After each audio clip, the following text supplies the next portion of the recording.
നമ്മൾ ആ കണ്ണൂർ വളപട്ടണത്ത് നടന്ന വൻ കവർച്ചയുടെ വിശദാംശങ്ങളിലേക്ക് പോവുകയാണ്. വ്യാപാരിയായ വളപട്ടണം മന്ന സ്വദേശി അഷ്റഫിന്റെ വീട്ടിൽ നിന്നാണ് 1 കോടി രൂപയും 300 പവനും കവർന്നത്. വീട്ടിൽ ആളില്ലാതിരുന്ന സമയമാണ് കവർച്ച നടന്നിരിക്കുന്നത്. വീട്ടുകാർ തിരികെ എത്തിയപ്പോഴാണ് മോഷണ വിവരം അറിയുന്നത്.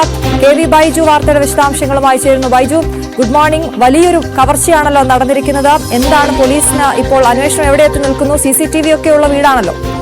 അശ്വതി, തീർച്ചയായും വലിയൊരു കവർച്ച എന്ന് പറയേണ്ടി വരും. 1 കോടി രൂപയും അതുപോലെ തന്നെ 300 പവനും നഷ്ടപ്പെട്ടതായാണ് ഇപ്പോൾ കുടുംബം വളപട്ടണം പോലീസിൽ പരാതി നൽകിയിരിക്കുന്നത്. ഈ സംഭവം 19-ാം തീയതി ഈ കുടുംബം വീട് പൂട്ടി മധുരയിലെ ഒരു വിവാഹ ചടങ്ങിന് പോയതായിരുന്നു. ഇന്നലെയാണ് ഇവർ തിരിച്ചെത്തിയത്. തിരിച്ചെത്തിയപ്പോഴാണ് ഇത്തരത്തിൽ കവർച്ച നടന്നത് ശ്രദ്ധയിൽപ്പെടുന്നത്. ഈ വീട്ടിൽ വലിയൊരു വീടാണ്. വീട്ടിൽ CCTV ക്യാമറകളൊക്കെ ഉണ്ട്. ഏതായാലും ഒരു 3 അംഗ സംഘമാണ് ഈ കവർച്ച നടത്തിയെന്നൊരു നിഗമനം ഇപ്പോൾ പോലീസിൽ നിന്ന് നമുക്ക് ലഭിക്കുന്നുണ്ട്. അതായത് ഈ 19-ാം തീയതി കുടുംബം ഇവിടുന്ന് പോകുന്നു. 20-ാം തീയതി ഈ കവർച്ച നടന്നതായാണ് CCTVയിൽ നിന്നുള്ള സൂചനകളുണ്ട്. CCTV ഒക്കെ ഇപ്പോൾ പോലീസ് പരിശോധിക്കുന്നുണ്ട്. ഈ അതായത് ഈ വളപട്ടണം ടൗണിലെ വളരെ ടൗണിനടുത്തായ ഒരു വീടാണിത്. വലിയ വീടാണ്. ആ വീടിലാണ് ഇപ്പോൾ കവർച്ച നടന്നത്. ഇദ്ദേഹം ഒരു അരി വ്യാപാരിയാണ്. അഷ്റഫ് ട്രേഡേഴ്സ് എന്ന ഒരു അരിക്കച്ചവടം നടന്ന വലിയൊരു ശൃംഖലയുള്ള, അതായത് ബിരിയാണി അരി അത്തരത്തിൽ വലിയ വ്യാപാര ശൃംഖലയുള്ള ഒരാളാണ്. ഈ വീട്ടിൽ നിന്നാണ് ഇത്തരത്തിൽ വലിയ തോതിലുള്ള കവർച്ച നടന്നിരിക്കുന്നത്. ഏതായാലും പോലീസ് ഇപ്പോൾ സ്ഥലത്തെത്തിയിട്ടുണ്ട്. ഡോഗ് സ്ക്വാഡും അതുപോലെ തന്നെ വിരലടയാള വിദഗ്ധരും അല്പസമയത്തിനകം ഇവിടെ എത്തും. പോലീസ് അന്വേഷണം ഏതായാലും ഊർജിതമാക്കിയിട്ടുണ്ട്. 3 അംഗ സംഘമാണ് ഈ കവർച്ച നടത്തിയതെന്ന് കണ്ടെത്തിയിട്ടുണ്ട്. ഒരു പ്രാഥമികമായ ഒരു നിഗമനമാണ് അത്. CCTV ക്യാമറകളൊക്കെ പരിശോധിക്കുന്ന ഈ വീട്ടിൽ തന്നെ വലിയ തോതിൽ CCTV ക്യാമറകളൊക്കെ ഉണ്ട്. ഏതായാലും ഇവരുടെ മകൾ ബംഗളൂരുവിലുണ്ട്. ഇവർ അടിക്കടി ഇത്തരത്തിൽ യാത്ര പോകാറുണ്ടെന്നാണ് നാട്ടുകാരൊക്കെ. ഒരു സംശയമുള്ളത്, ഈ നമുക്ക് എല്ലാവർക്കും കേൾക്കുമ്പോൾ എല്ലാവർക്കും ഒരു സംശയം വരുന്ന ഈ 300 പവനും 1 കോടി രൂപയും ഒക്കെ ഇങ്ങനെ വീട്ടിൽ സൂക്ഷിക്കുക എന്ന് പറയുന്നത് നമുക്കൊക്കെ ഒരു അതിശയം വരുമല്ലോ, ഒരു അതിശയോക്തി ഉണ്ടാകുന്ന കാര്യമാണ്. എന്തെങ്കിലും വിവാഹം സംബന്ധമായ കാര്യങ്ങളോ അങ്ങനെ എന്തെങ്കിലും വിവരങ്ങൾ നമുക്ക് ലഭ്യമാണോ? അത്തരത്തിൽ സൂചനകളൊന്നും ഇതുവരെ ലഭിച്ചിട്ടില്ല. പക്ഷേ നാട്ടുകാർ പറയുന്നത് ഇവർ ഈ ഇടയ്ക്കിടെ ഇത്തരത്തിൽ യാത്ര പോകാറുണ്ട്. അറിയുന്ന ഈ വീടുമായി കൃത്യമായി അറിയുന്ന ആരെങ്കിലും ആയിരിക്കുമോ ഈ കവർച്ച നടത്തിയ എന്നൊരു സംശയം പ്രകടിപ്പിക്കുന്നുണ്ട്. അശ്വതി സൂചിപ്പിച്ച പോലെ തന്നെ ഇത്രയും വലിയ സ്വർണം 300 പവനൊക്കെ ഒരു വീട്ടിൽ സൂക്ഷിച്ചു വെക്കാമോ, അതൊക്കെ ഒരു ചോദ്യം വരുന്നുണ്ട്. ഏതായാലും ഒരു ലോക്കർ ഉണ്ട് ഇവരുടെ വീട്ടിൽ നിന്നാണ് അറിയാൻ സാധിക്കുന്നത്. ഈ ലോക്കറിലായിരുന്നു ഈ സ്വർണവും പടവും ഒക്കെ സൂക്ഷിച്ചിട്ടുണ്ടായത്. അവിടെ നിന്നാണ് അത് തകർത്ത് ഈ മോഷ്ടാക്കൾ ഇത് കൊണ്ടുപോയിട്ടുള്ളത്. ഏതായാലും ഇദ്ദേഹം വലിയൊരു വ്യാപാരിയാണ്. സാധാരണ ഒരു അരി കച്ചവടം എന്ന് പറയുമ്പോൾ ഹോൾസെയിൽ ഡീലറാണ്. അതുമാത്രമല്ല ഇവരുടെ ഇടപാടുമായുള്ള ഒരു സുഹൃത്തിന്റെ അങ്ങനെ എന്തോ കല്യാണമാണ് മധുരയിൽ ഉണ്ടായെന്നാണ് പറയുന്നത്. ആ വിവാഹത്തിനാണ് ഇവർ കുടുംബസമേതം പോയതെന്നാണ് പറയുന്നത്. വലിയ ബിരിയാണി റൈസ് എന്ന വലിയ വ്യാപാര ശൃംഖല ഉടമയാണ് ഈ അഷ്റഫ്.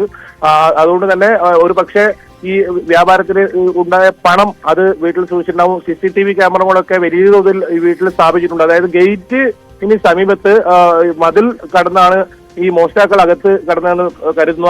ആ പ്രദേശത്ത്, അതായത് ഈ മോഷ്ടാക്കൾ അകത്ത് കിടക്കുന്ന ഭാഗത്തുള്ള CCTV ക്യാമറ തിരിച്ചു വെച്ച നിലയിലാണുള്ളത്. അങ്ങനെയാണെങ്കിൽ മുൻവശം ഏതെങ്കിലും ഒരു മോഷ്ടാവ് പോയി അത് CCTV കൃത്യമായി മറച്ചു വെച്ചതിന് ശേഷം മതിൽ ചാടി മറ്റുള്ളവർ അകത്ത് കടന്നിട്ടുണ്ടാവും. ഏതായാലും ഈ മോഷ്ടാക്കൾ ഈ വീടുമായി കൃത്യമായി അറിയുന്നവരായിരിക്കും എന്ന ഒരു സൂചന ഇപ്പോൾ ലഭിക്കുന്നുണ്ട്. CCTV ദൃശ്യങ്ങൾ ഉണ്ട് എന്ന് തന്നെയാണ് നമുക്ക് മനസ്സിലാക്കാൻ സാധിക്കുന്നത്. ഇപ്പോൾ ഇനി വിരലടയാള വിദഗ്ധരും അതുപോലെ തന്നെ ഫോറൻസിക് സംഘവും എത്തിയാൽ മാത്രമേ അകത്ത് കയറിയുള്ള നമുക്ക് ദൃശ്യങ്ങളൊക്കെ. അതാണ് ബൈജു, 1 കോടിയും പിന്നെ 300 പവൻ എന്ന് പറയുമ്പോൾ 1,75,00,000 രൂപയുടെ സ്വർണം ഇപ്പോഴത്തെ സ്വർണ്ണവിലയ്ക്ക് അതാണ് നഷ്ടമായിരിക്കുന്നത്. വലിയ കവർച്ച എന്ന് തന്നെ പറയണം. 3 പേരടങ്ങുന്ന സംഘമാണ് എത്തിയതെന്നൊക്കെ പറയുമ്പോൾ അത് ഈ CCTVയിൽ നിന്ന് ലഭിച്ച എന്തെങ്കിലും വിവരമാണോ, അതോ ആളുകൾ പരിസരവാസികളോട് ചോദ്യം ചെയ്യലടക്കമുള്ള കാര്യങ്ങളൊക്കെ നടക്കുന്നുണ്ടോ? ഏത് രീതിയിലാണ് അന്വേഷണം? പോലീസിൽ നിന്ന് നമുക്ക് ലഭിക്കുന്ന ഒരു സൂചനയാണ് ഇത്തരത്തിൽ 3 പേർ ഈ CCTV ക്യാമറ ഇതിൽ പതിഞ്ഞിട്ടുണ്ടെന്നാണ് നമുക്ക് മനസ്സിലാക്കാൻ സാധിക്കുന്നത്. പോലീസിൽ നിന്ന് ലഭിക്കുന്ന പ്രാഥമികമായ സൂചന മാത്രമാണ്. ഈ വിരലടയാള വിദഗ്ധരും ഫോറൻസിക് സംഘവും ഒക്കെ പരിശോധന നടത്തേണ്ടതുണ്ട്.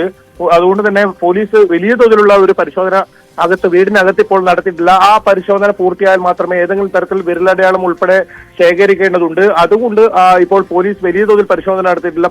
ഈ കുടുംബമാണ് ഇത്തരത്തിൽ 1 കോടി രൂപയും 300 പവനും നഷ്ടപ്പെട്ടതായി പരാതി നൽകിയിരിക്കുന്നത്. ഇന്നലെ രാത്രിയാണ് ഈ കുടുംബം തിരിച്ചെത്തിയപ്പോൾ ഈ മോഷണം നടന്ന വിവരം അറിയുന്നത്. നേരത്തെ പറഞ്ഞതുപോലെ തന്നെ 19-ാം തീയതി, അതായത് ചൊവ്വാഴ്ച ഈ കുടുംബം വീട് പൂട്ടി പോകുന്നു.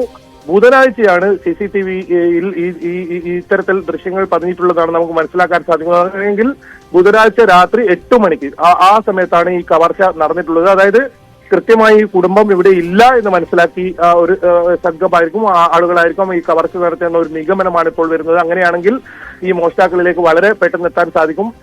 അപ്പോഴും ഒരു ചോദ്യം വരുന്നത്, ഇത്രയും വലിയ 300 പവനൊക്കെ വീട്ടിൽ സൂക്ഷിക്കുന്നത്, കാരണം ഇപ്പോൾ പൊതുവെ കവർച്ചയൊക്കെ വലിയ തോതിൽ റിപ്പോർട്ട് ചെയ്യുന്ന ഓരോ ദിവസവും ഈ കവർച്ച പെരുകുന്ന ഒരു സമയമാണ്. അപ്പോഴും ഇത്രയും വലിയൊരു തുക ആ വീട് പൂട്ടി ഇങ്ങനെ സൂക്ഷിക്കുന്നത്, ആ കാര്യത്തിലും ഒരു സംശയമുണ്ട്. ഏതായാലും കൂടുതൽ ബൈജു, ഈ വീട് പൂട്ടി സൂക്ഷിക്കുന്നതിൽ ഒരു അതിശയമുണ്ട്. അതിനപ്പുറത്തേക്ക് ഇവർ പുറത്തേക്ക് പോകുമ്പോൾ അത് ആരെയും ഏൽപ്പിച്ചിരുന്നില്ലേ? സെക്യൂരിറ്റി അടക്കമുള്ള കാര്യങ്ങളൊന്നും ആ വീട്ടിൽ ഉണ്ടായിരുന്നില്ല. ഇത്രയും വലിയ സമ്പത്തുള്ള വീടാണല്ലോ, വലിയ വീടാണല്ലോ. അപ്പോൾ അവിടെ സെക്യൂരിറ്റി ഒന്നും ഏൽപ്പിച്ചിരുന്നില്ല എന്ന് വേണം മനസ്സിലാക്കാൻ, അല്ലെ? തീർച്ചയായും അങ്ങനെ അത്തരത്തിലുള്ള സെക്യൂരിറ്റി ഒന്നുമില്ല. വലിയ തോതിലുള്ള മതിലാണ്, ആ മതിലിന് അകത്തുള്ള വീടാണ്. വീട്ടിൽ ആരും തന്നെ ഉണ്ടായിരുന്നില്ല. ഒരു വാഹനം മാത്രമാണ് അവിടെ ഉണ്ടായിരുന്നത്. മാത്രമല്ല, ഇത് വളപട്ടണം ടൗണിനോട് വളരെ ചേർന്ന് പ്രധാന പാതയിലൂടെ വളരെ അടുത്തായ ഒരു വീടാണ്. ഒരുപാട് വാഹനങ്ങൾ കടന്നു പോകുന്ന ഒരു വഴിയാണ്. ആ സ്ഥലത്താണ് CCTV ദൃശ്യം പ്രകാരം നോക്കുമ്പോൾ 8 മണിക്ക്, രാത്രി 8 മണിക്കാണ് കവർച്ച നടന്നിരിക്കുന്നത്. വലിയ ആൾത്തിരക്കുള്ള പ്രധാന പാത അരികിലുള്ള ഒരു വീട്. അത്തരത്തിലൊരു കവർച്ച നടക്കാൻ സാധ്യത വളരെ കുറവ് എന്ന് വേണമെങ്കിൽ പറയാം. അങ്ങനെയുള്ള ഒരു സ്ഥലത്താണ് ഇപ്പോൾ 8 മണിക്ക്, അതായത് 12 മണിക്കും 1 മണിക്കും ഒക്കെ കവർച്ച നടക്കും നമ്മൾ കണ്ടിട്ടുണ്ട്. പക്ഷെ ഇത് 8 മണിക്ക് വളരെ തിരക്കുള്ള ഒരു സമയത്ത് തന്നെ കവർച്ച നടന്നിരിക്കുന്നു. കൃത്യമായി വീടുമായി മനസ്സിലാക്കാൻ കഴിയുന്ന ഒരാളായിരിക്കും, അവരുടെ ഒരു സംഘമായിരിക്കാം ഈ കവർച്ച എന്ന ഒരു നിഗമനമാണ് അതുകൊണ്ട് പോലീസ് പങ്കുവെക്കുന്നത്. ഏതായാലും കൂടുതൽ വിവരങ്ങൾ പോലീസിന്റെ പരിശോധന പൂർത്തിയായാലും മാത്രമേ നമുക്ക് ലഭിക്കുള്ളൂ. എന്നാലും പോലീസ് അന്വേഷണം ഊർജിതമാക്കിയിട്ടുണ്ട്. അശ്വതി, വളപട്ടണത്താണ് വലിയ കവർച്ചയുണ്ടായിരിക്കുന്ന 300 പവനും 1 കോടി രൂപയുമാണ് കവർന്നിരിക്കുന്നത്. പോലീസ് അന്വേഷണം ആരംഭിച്ചിരിക്കുന്നു. KV ബൈജു ആണ് വിശദവിവരങ്ങൾ നൽകിയത്.